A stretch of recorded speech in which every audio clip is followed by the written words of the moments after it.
Thank you very much. Greetings, members of the Fourth Estate, fellow Zimbabweans, fellow Africans. Welcome to our weekly press briefing from the Citizens Coalition for Change. Zimbabwe is in a constitutional crisis, a crisis that is stemming out of a sham, fraudulent, discredited election of the August 23rd. The continuation of the sham election has been seen by the following signs: the continued victimization of members of the alternative, particularly in the countryside, violence, arbitrary arrests, abuse of our members of parliament, councillors, and all public deployees and members of the citizens' movement. The escalation of this gross violation of human rights is born out of the contested election of the 23rd. Just this week, we witnessed several cases of our members appearing on various concocted charges and flimsy charges. You know that our Honorable Member of Parliament, Honorable Sakandira, has been in prison, just been given bail, and 5 of our champions, and also our Honorable Member of the 9th Parliament, Honorable Job Scala, continues to be in prison. Today is 491 days in remand prison without trial. The clear arbitrary arrest and clear abuse of the criminal justice system in our country continues to be a weapon against alternative voices in our country. We have continued as CCC and as an alternative to reiterate our position without any equivocation that Zimbabwe must be able to come up with a solution to resolve this crisis, a solution that takes us back into a credible election, an election that is able to produce a credible and acceptable outcome by all Zimbabweans. We continue to reiterate without doubt and confusion that there is a clear roadmap that must be taken by Zimbabweans across the political divide to make sure that we dialogue and have a political settlement to resolve the crisis in our country. I want to speak about the issue that is before us today. You know that a few weeks ago, an imposter recalled members of parliament belonging to the Citizens Coalition for Change. And I want to emphasize and put it very clear that CCC has not recalled any member of parliament or councillor in respect of the just ended sham election in our country. Number 2, we want to also re-emphasize that our movement, the Citizens Coalition for Change, as led by Advocate Nelson Chamisa, has no such a designation and an office of an individual, an imposter by ZANU-PF, who has been in the forefront of writing to the Speaker of Parliament, recalling our members of Parliament, and to the local government, recalling our councillor. Thirdly, we want to put it very clear that the Speaker of Parliament acted on error, acted on a letter that did not represent the CCC as was founded on the 24th of January 2022. Now, many people have asked us as a movement, why is this happening? Why is this tortoise on a lamppost been given all the powers to recall our members of parliament? The reason is very simple. Number 1, there is a deliberate attempt in this country to force a 2/3 majority by ZANU-PF. ZANU-PF wants to get a 2/3 majority by hook or crook. That's why you have seen them systematically deploying its proxy and an imposter to go and try and destabilize our members of parliament. Secondly, the intentions of ZANU-PF are very clear, and their hand in all this is very clear. They try to make sure that ZANU-PF wants to create an opposition that it leads itself. We have rejected as a movement, we have rejected as CCC the attempt to be co-opted into joining the gravy train because of trinkets and trappings of dictatorship. That's why CCC is being punished for defeating Mr. Mnangagwa, for defeating ZANU-PF in the watershed election. That's why you see the systematic attack on our movement. It is clear for all who care that ZANU-PF wants to make sure that CCC does not have access to the political finance funds that is entitled after winning more 104 seats in parliament in a flawed process, winning a presidential election in a flawed process, and more importantly, sweeping 33 out of 34 seats in local authorities in this country.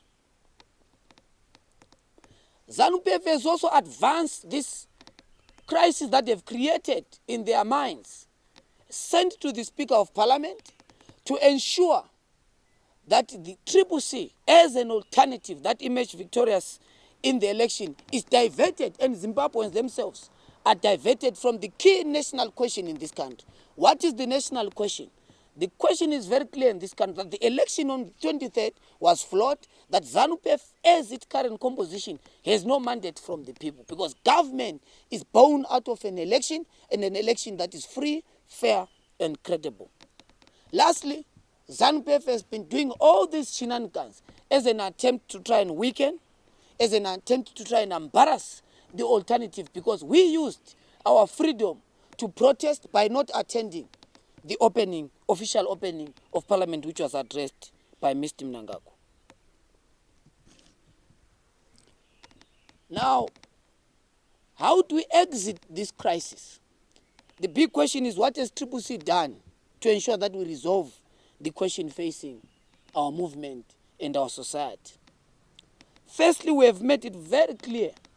We mandated, as the Citizen National Assembly, we made a resolution in our 18th Citizens National Assembly. We mandated President Chamisa to write to the Speaker of Parliament and inform the Speaker, Honorable Mudenda, that we have acted in error, that the current person who wrote to you does not represent our movement.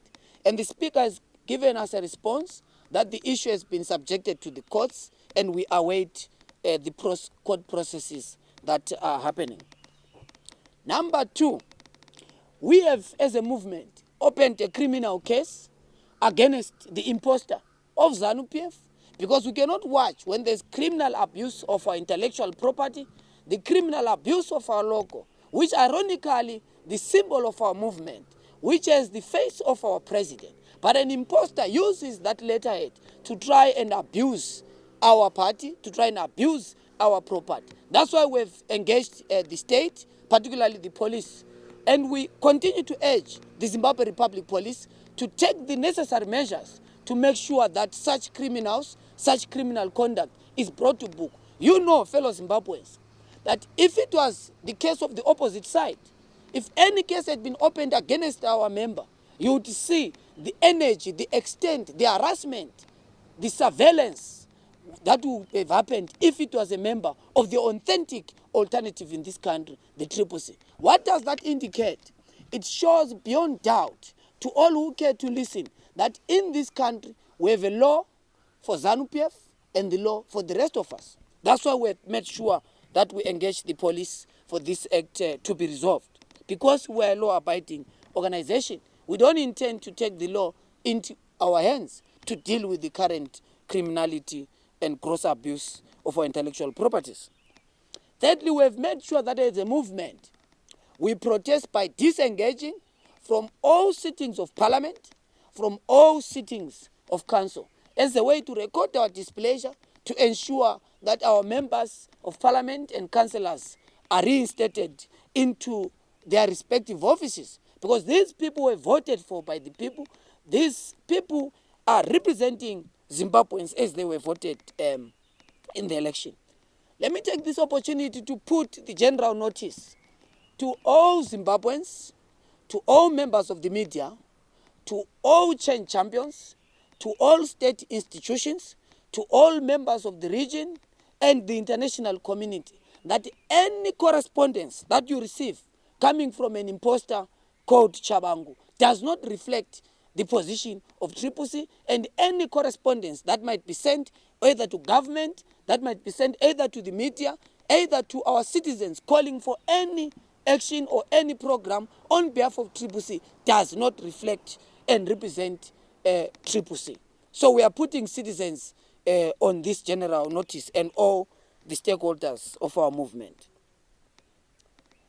Now, I've spoken clearly about the issue of the recalls and the interventions that we have done.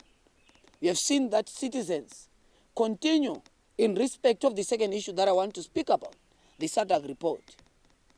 We have seen that SADC has produced its final report, and we are happy because the report of this SADC confirms what has been confirmed by Zimbabweans. After the election, we mandated our champion-in-chief, the president, to have a consultative forum across the country. And the universal consensus by all change champions and citizens across the country is that the election of the 23rd was flawed. It's not just a CCC issue, it's a collective position by citizens. Citizens have affirmed how this election was grossly mismanaged by the Zimbabwe Electoral Commission, how the Zimbabwe Electoral Commission failed its constitutional duty to conduct a free, fair and credible election. That is what the South SADC has confirmed, the extent of voter suppression that happened, the partisan conduct of the Zimbabwe Broadcasting Services, the issue of violence in the countryside and in the urban areas, the issue of the ballot, the issue of the voters' roll, has all been confirmed by SADC to confirm that this election has been flawed. And we have proposed very clear as CCC that the solution to make sure that we resolve the crisis in our country, which is the third issue that I'm going to speak about, which is the issue of dialogue. Many people have asked us this key question: how do we exit from the crisis that we're facing as a people? How do we rescue Zimbabwe from the vicious cycles of disputed elections? Since 1980, this country has been poisoned by vicious cycles of disputed election. Since 1980, that election was challenged in court. The election that followed after was challenged in court. The election that preceded after was challenged in court up to this very day. And how do we cure permanently the crisis of stolen election and discrete election in this country? We have made it very clear, and we make and reiterate this important national call, that Zimbabwe must dialogue to resolve the crisis in our country. Now, many people will try and attempt to say you are choosing the path of dialogue, because we are very clear. We don't intend to govern this country over dead bodies. We don't intend to govern this country on account of lives lost because of politics. We are very clear that everything must be resolved. The major political entities in this country must be able to sit down. The major players in this country, the civic society, the church, students' unions, vendors, the black middle class, business people, must be able to sit down and say what is the solution. Not a government of national unity, not sharing of positions, but to dialogue on the way forward to rescue Zimbabwe from this dark cloud of vicious cycles of disputed election. So we must be able to dialogue on the basis of how do we make sure that we correct the problems of how we hold elections in our country. It is in that respect that CCC mandated our champion-in-chief, Advocate Nelson Chamisa, with the mandate to pursue this route to ensure that Zimbabweans are able to dialogue and resolve the crisis that is facing our country.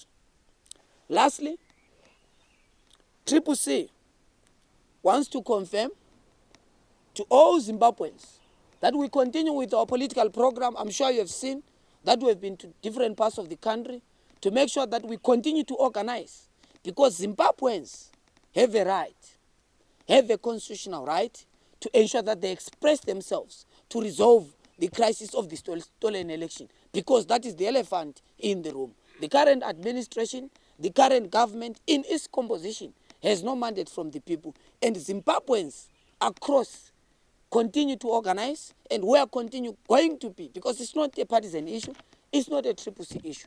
Zimbabweans have the Section 59 of the Zimbabwean Constitution, giving Zimbabweans the right to peacefully express themselves against the displeasure of what transpired on the 23rd of August 2023. Thank you very much. I'll take questions if there are any. Look, I've said it very clear that Zimbabweans, the issue of the stolen election is not a CCC issue. The issue of the stolen election is a Zimbabwean issue.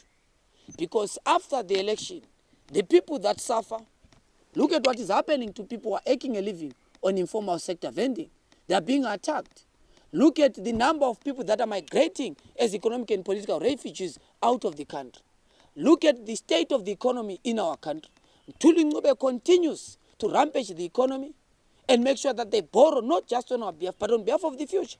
The ballooning debt crisis in this country, the macroeconomic instability in this country. All these are ills, all these are symptoms, all these are signs of a stolen election. And Zimbabweans across walks of life have got that right to peacefully express themselves as codified by Section 59 of the Zimbabwean Constitution. Thank you very much. That's actually a very important question on the aspect of our disengagement. And I want it to be known that we have made sure that our members disengage from the sittings of parliament and local authorities, but they continue to make sure that they discharge their community duties, to discharge their responsibilities, the political responsibility bestowed upon them. That's why you saw just over the weekend our organizing Peru champion, Amos Chibaya, the Honorable, in Mkoba, engaging citizens, continuing with the political and community programs. We have seen our councillors continuing with the political program in communities. But what we have done as a decision of the party is to make sure that we disengage from all the sittings in local authorities, from all the cities in parliament, as a way for the next 14 days, after which we are obviously going to sit down and give a position in terms of how to move forward in respect of the end of the 14 days, after which we made our position that for the next 14 days we are disengaging from parliament and from council. Thank you. So a couple of days ago, Professor Amon Muwira held a press conference where he claimed that you as a party engaging in demonstrations will cause instability and there are no political prisoners in Zimbabwe. What's your take on that? Look, I don't know that the professor given reference to understand the definition of a political prisoner. What other definition defines the 491 days of Honorable Scala, a member of parliament who questioned power, having those rights given to him by the constitution of this country, he himself belonging to the second arm of the state, which is the legislature, gets punished for differing politically with ZANU-PF. What did you call such a prisoner? Does he not have, like all the other citizens, the right to a free trial? Does he not have, like all the other citizens, the right to bail? Honorable Sagandila, a recently elected member of parliament, is a political prisoner because he's been convicted on concocted charges reported for by members of ZANU-PF. Look at what's happening to the recent imposter who has been doing recalls. We have reported the matter to the police. He's enjoying protection of the state, the abuse of the state, and ZANU-PF cannot come clean on this question of how they've managed to weaponize institutions of the state to empower a proxy whose intention and objective is to undermine our democratic right to form our own organization and belong to our own organization. They did an undertaker on the yesteryear movement. They gave it to their own imposter. We exercise our freedom to de-associate completely and from the new political organization went into a followed election under extreme difficult conditions. What happened after is assault. What happens after is automatic attack on the authentic opposition, because ZANU-PF wants an opposition that they can lead themselves. We have rejected that. We are not going to accept. It doesn't matter the trinkets and trappings presented upon our leadership collective. We have said it as CCC that let us dialogue on principles so that we rescue our country, not the conversation about discussing about benefits and so forth. So it's very clear that there are political prisoners in this country, and that's why we have made it very clear that SADC must be able to help us so that we resolve the crisis. And of course, the question on instability. We wrote just before the election that the region, the international community, cannot choose stability over democracy, because that decision itself will create instability. And this country is sliding towards a de facto one-party state. What happens in a de facto one-party state is instability. The continued attack on the authentic opposition in this country naturally leads us to a question where we undermine democracy for stability, but in the same process breed fertile grounds for instability in our country. So the ball is in their court, the ball is in their responsibility to make sure that we choose democracy over stability so that permanently we create stability in our country. Yes, Ru. That you're not speaking about dialogue and the right for Zimbabweans to express themselves. Have you abandoned your call for fresh elections scaffolded by South? We made it very clear, and when I started my statement, I spoke very clear that the solution, the permanent solution in this country, is making sure that we railroad Zimbabwe into a process, a fresh election that gives mandate to the government. That election must be scaffolded by SADC. Why are we talking about the role of SADC in the Zimbabwean election? It's because the Zimbabwean Electoral Commission failed its constitutional responsibility. You are aware that the Zimbabwe Electoral Commission up to this day cannot justify, cannot quantify the announcement that they made declaring Mr. Mnangagwa as the president of this country. So we are very clear that the solution, the permanent solution to this country is the holding of a fresh election. We have not bowed on that demand. We have not bowed on that unique and clear position that is the only solution to rescue Zimbabwe. But dialogue is an important measure to take us there, because we have to dialogue on the key steps that we must take. What are the issues raised by the Citizens Coalition for Change? ZANU-PF, in actual fact, disputes the election of the 23rd. Are you aware of that, Ruvim? That ZANU-PF has went to court to challenge the election, that the election that happened in Seke, that the election that happened in Zimba was not credible. ZANU-PF has affirmed by its litigation, by its challenge of the election, that this election was flawed, that this election did not meet the domestic, constitutional, and regional and international standards.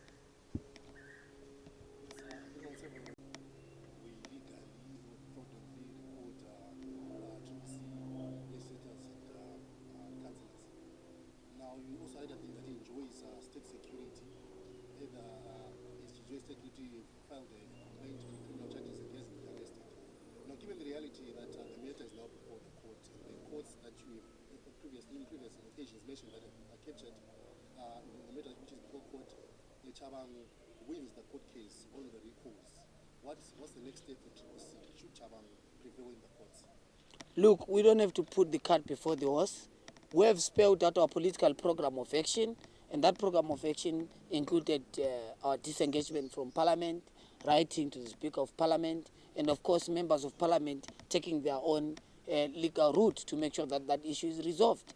Once that 14 days lapses, we are going to address the nation at the appropriate time in terms of the next way forward and interventions, politically, legally, socially, and so forth.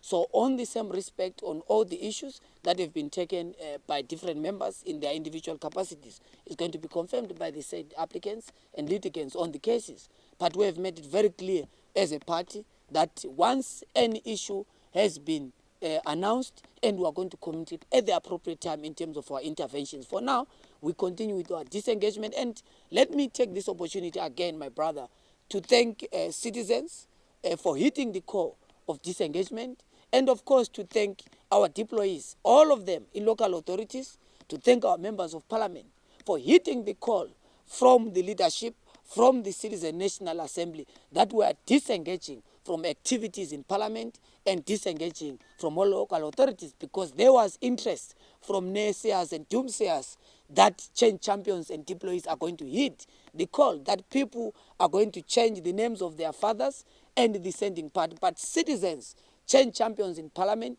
and in Council, were very clear that we have made a decision as a movement, as the sending party, as led by Advocate Nelson Chamisa, that we don't recognize the imposter, that our party, CCC, is led by Advocate Nelson Chamisa, and our party is very clear in terms of the task and the responsibilities that we are taking going forward.